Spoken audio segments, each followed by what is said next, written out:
తర్వాత ఏమిటంటే ఈ లెర్నింగ్ అనేది మెయిన్గా 2 టైప్స్.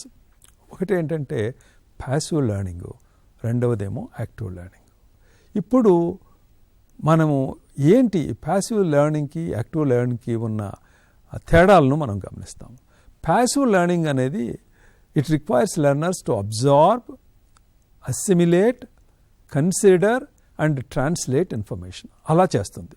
అంటే ఇప్పుడు నేను చెప్పిన విషయాలన్నీ మీరు అబ్జర్వ్ చేసుకొని జీర్ణం చేసుకొని దాన్ని మీ భాషలో మీరు అర్థమయ్యేలా పెట్టుకుంటారు.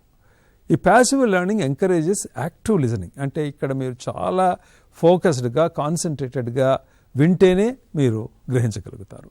You have to pay the attention to every word that I'm uttering, then only you will learn. So that is the significance of passive learning.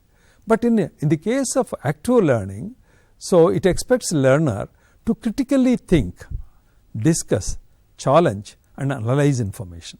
అంటే నేను చెప్పిన విషయాలను వినటమే కాకుండా జాగ్రత్తగా, అంటే ప్యాసివ్ లెర్నింగ్లో చేసినటువంటివన్నీ చేస్తూ ఇంకా ఏం చేయాలి, క్రిటికల్గా ఆలోచించాలి. ఈ మాట చెప్పారు, ఈ మాట యొక్క అర్థం ఏంటి, ఇది ఈయన రెలవెంట్గా చెప్తున్నారా ఇర్రెలవెంట్గా చెప్తున్నారా, అంటే ఇంకా ఏ విషయాలు నేను ఈ పాయింట్ దగ్గర నేర్చుకోవాలి, ఆ విధమైన క్రిటికల్ థింకింగ్ ఉండాలి. తర్వాత ఆ క్వశ్చన్ చేసిన తర్వాత మిగిలిన ఫ్రెండ్స్తో వాళ్ళతో కూడా డిస్కస్ చేసుకోవటం, మీ పాయింట్ రైట్ అయితే మీరు రైట్ అని గట్టిగా దృఢమైన ఆత్మవిశ్వాసంతో ఆ విషయాలు చెప్పటం, తప్పు ఉంటే ఒప్పుకోవటం, అది అనలైజ్ చేసుకోవటం, ఇవన్నీ కూడా యాక్టివ్ లెర్నింగ్లో భాగాలు. Active learning encourages conversation and a debate, but not argument. Please remember that. Many people try to enter into argument. Argument is different, conversation is different, discussion is different, debate is different. So in debate what happens is you try to project your points and other person try to project other person's point. In discussion you logically think which is right, which is wrong, which has to be changed. So you will not have personal bias in that.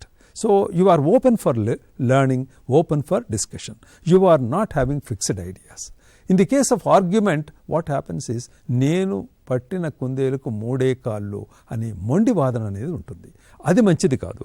అది కాకుండా మిగిలిన discussion, debate, discussion అనేవి active లెర్నింగ్లో ఉంటాయి.